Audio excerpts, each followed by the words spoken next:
Hey everyone, X-Ray here. This is a Shadowlands PvP Retribution Paladin guide I brought to you. I knew there will be so much changes before the patch comes out, so I just decided to wait for the latest patch build updates in the last month to create this guide for you. But still, I'll make an updated video by the time patch comes out, so don't forget to subscribe and turn on the notification to be notified if you're interested.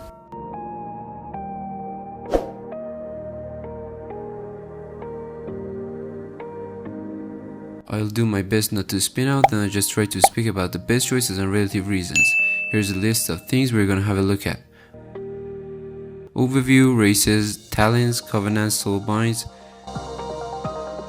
conduits, legendaries, my thoughts and opinion on the latest updates on Red.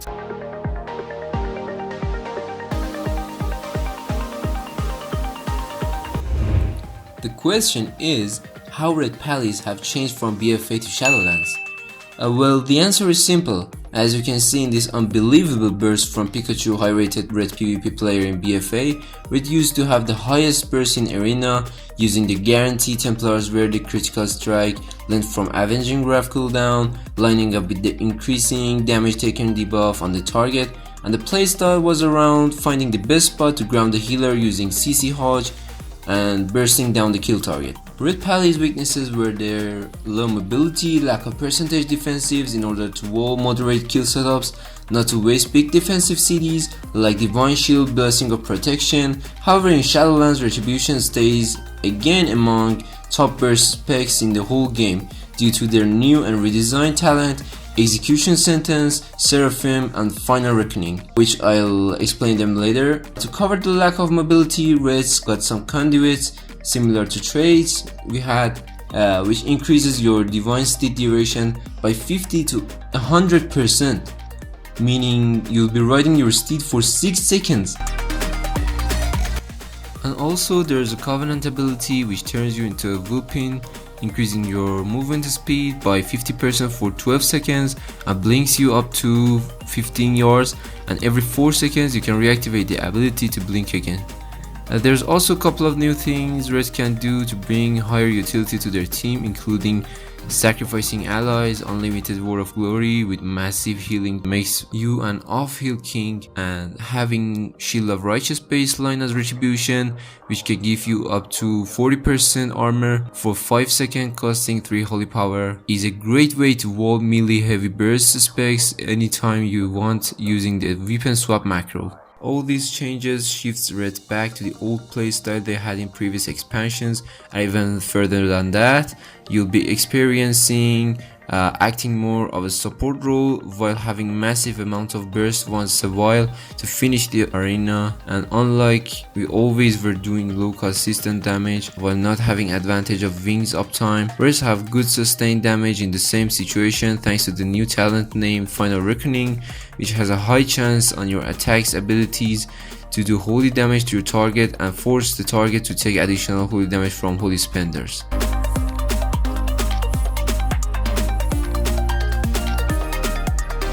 On the Alliance side, Human and Dark Iron Dwarves may be the best choice.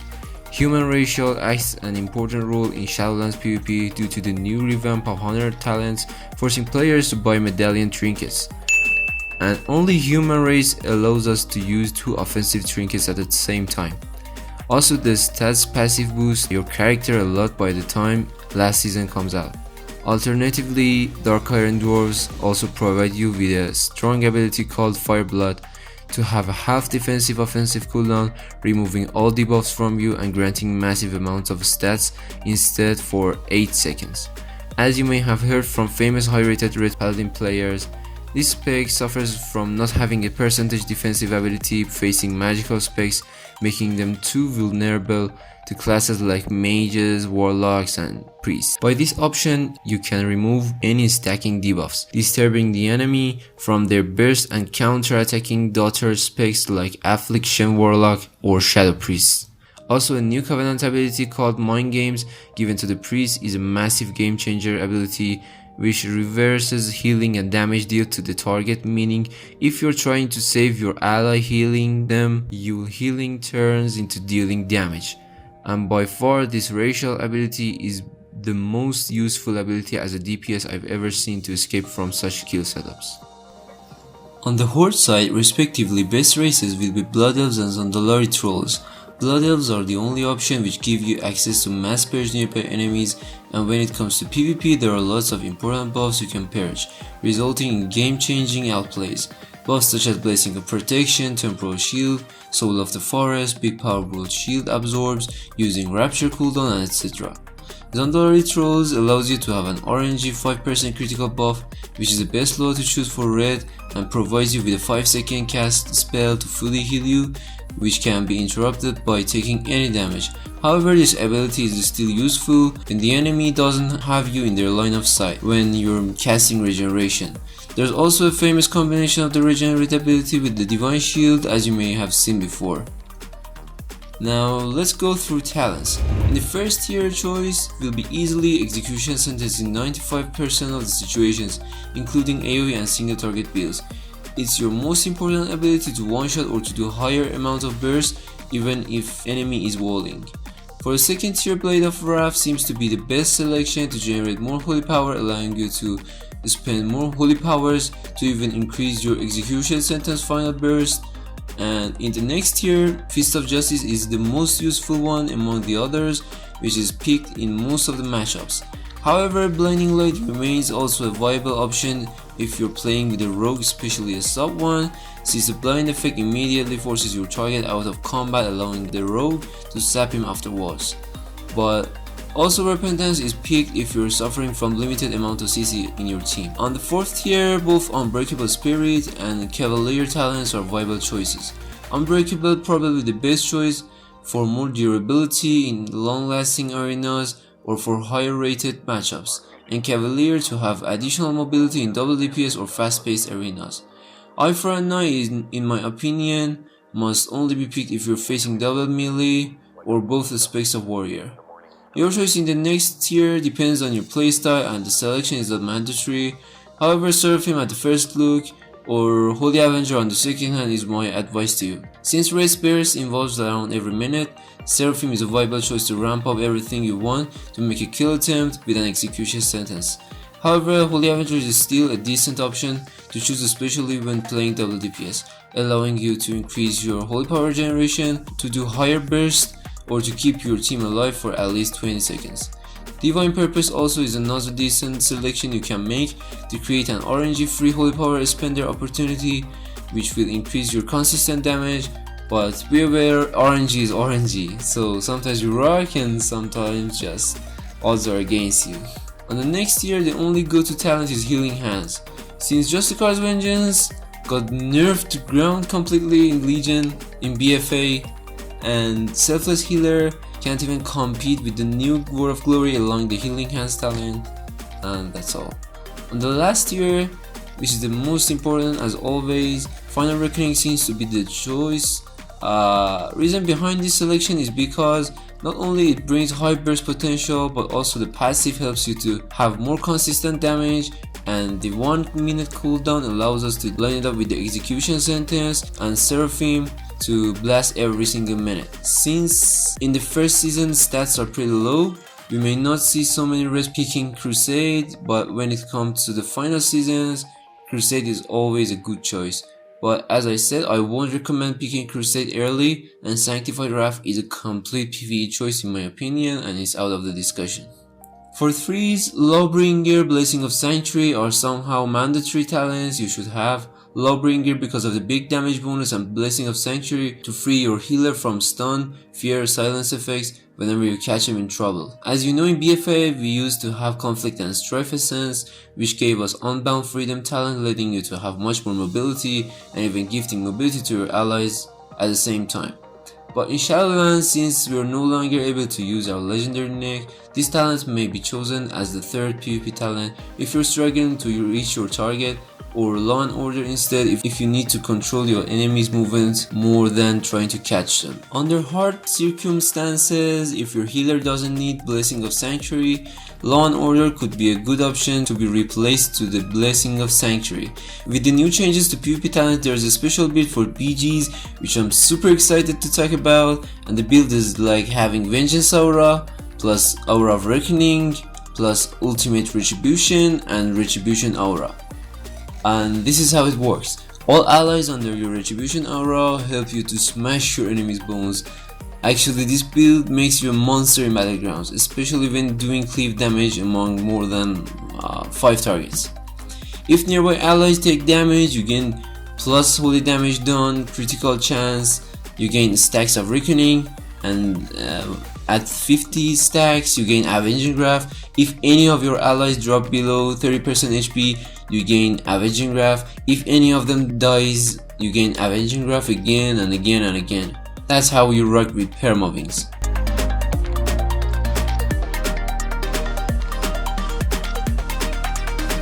Due to the basic rules of the Covenant system, players will lose all their Soulbind progress if they decide to change their Covenant. Since then, Covenant choice will be extremely limited. If somebody wants to reach higher rating in any criteria in PvP or PvE, best in slot Covenant ability and Soulbind traits are relatively required. Currently, my advice in PvP will be Nightfall Covenant. This Covenant gives you access to an ability which turns you into a Whooping, which we talked about earlier. This ability somehow satisfies the lack of mobility.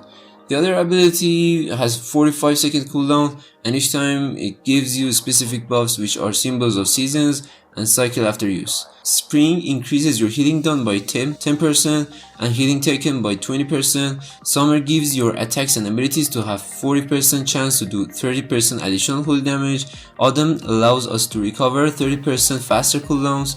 Winter imbues your weapons with the snow power, doing additional damage every time you hit the enemy, and slows down their movement speed plus attack speed by 30%. Hopefully I got good news here about the rotation and stuff like that. Every time we enter the arena, it starts with the Blessing of Summer, meaning you can line it up with your offensive cooldowns to do heavy burst, and then using Autumn to take advantage of cooldown recovery.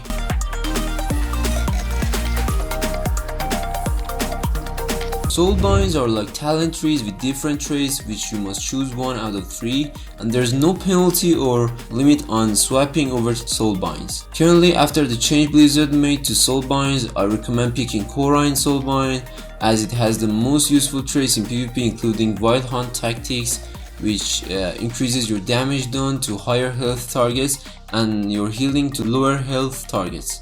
This trait greatly synergies with the Word of Glory plus Healing Hands, and even helps you to burst massively if your target is freshly topped to max health. Another powerful passive you can get from this Soulbind is Face Your Foes, which reduces your damage taken if you're facing your target by 3%, and when combined with Devotion Aura, you always have advantage, taking 6% less damage. There are 3 kinds of conduits: finesse, potency, endurance, and you can only use 4 conduits in total. Each soulbind and the path you choose lets you manage to have 1 to 3 of a specific type of conduit. For example, look how I'm choosing my path. If I go like this, I can select up to 3 endurance conduits, but if I go like this, there will be only 1 endurance conduit here. Generally, I recommend you to choose 1 finesse, 1 endurance, and 2 potency. Best in slot finesse conduits are light sparring and pure concentration. The first one extends your divine state by up to 3.5 seconds. The second one reduces duration of the incoming fear effects by up to 48%. You're gonna choose one out of these 2, and players aren't allowed to swap conduits as many times as they want. For example, you can't switch to pure concentration before the arena starts if you're facing a warlock, because there's a system which limits this by 1 conduit replacement per day. And in my opinion, this is a complete dumb system, and I couldn't help myself to find the reason why they made such a thing. But it is what it is. So if you're struggling with mobility, choose light sparring, other way go pure concentration. BIS endurance conduits are Shielding Wards and Divine Call. Divine Call reduces your Divine Shield cooldown, but I won't recommend picking this conduit because it got nerfed heavily, but still it's a decent one if you drop a max rank of it. But generally, Shielding Ward is the best one for red. It gives you an absorb shield equal to 36% of the healing of your Word of Glory for 10 seconds. Potency conduits increase your damage output, and by far these two conduits are pretty strongest ones so far. Templar's Vindication gives your Templar's Verdict to have a chance up to 72% to deal additional 60% damage. Virtue's Command causes your Judgment to give you a buff for 6 seconds, which causes your Templar's Verdict, Blade of Justice, Crusader Strike, and Auto Attack to strike an additional time for up to 96% of the original damage.